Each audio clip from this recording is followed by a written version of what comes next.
Hey guys, Alysia here, and if you haven't got your hands on a copy of Fallout 4 this week, I'm playing a mobile game that should help you release all those end-of-the-worldy, grey apocalyptic-y, impending doomy cravings you've been bottling up. This is 5 minutes before. It's a flight simulator game that's set in a city that is, well, it's about to be hit by one of those nuclear mushroom cloud things that spark the end of the world that we've been seeing so much lately in popular culture. So you're piloting this, well, I guess it's kind of a jet propulsion glider.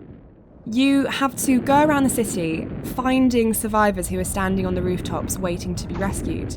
They're easily identifiable by the flares they send up, but to get to them you're going to have to make sense of your craft's controls. You tap the left-hand side of the screen for a burst of throttle, though each second you hold down the left-hand side of the screen, your fuel tank is going to drain. To look around you, you swipe the right-hand side of the screen with your thumb, and the truly tricky bit, though, comes with the steering. As I so aptly demonstrated, if you get all those wrong, goodness gracious, you're a great ball of fire. One of the things with 5 minutes before, though, is that the controls seem, at times, deliberately dodgy.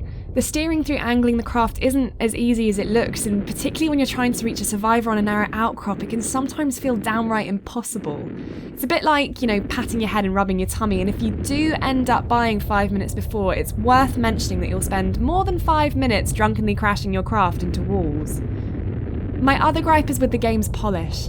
I absolutely adore the concept of 5 minutes before. It sits into something that I talk to developers about a lot, about designing games for mobile that can be played in short bursts. Those bus stop moments where you whip out your phone for a burst of escapism. And yeah, the concept of racing to rescue as many people as possible in 5 minutes before the apocalypse hits really sits well in that. The issue is that the game feels a bit like it's been rushed. The graphics and the finish feel really basic and jumbled. I think it's been designed around that blocky Minecraft crossy road aesthetic, but here it's not been executed with enough finesse to make it feel real and polished.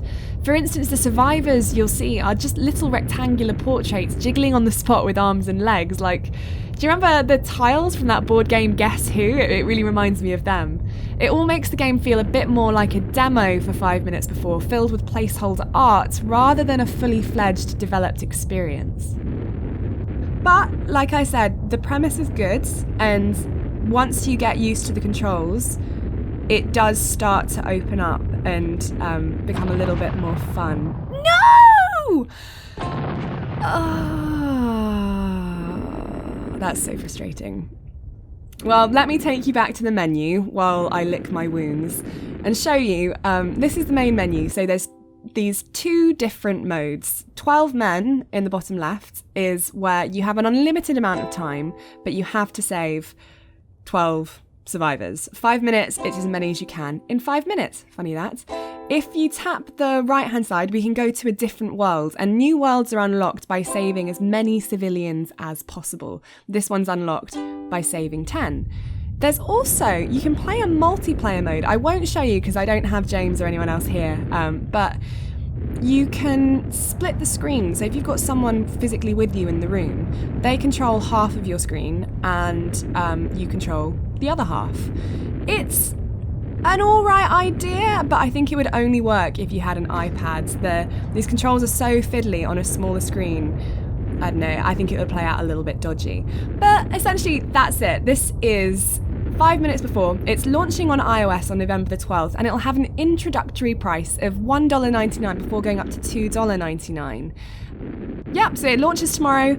Let us know what you think in the comments section below, whether you'll be getting your hands on it as well. Like and subscribe if you want to see even more mobile games from us at AppSpy, and we'll see you on the next video.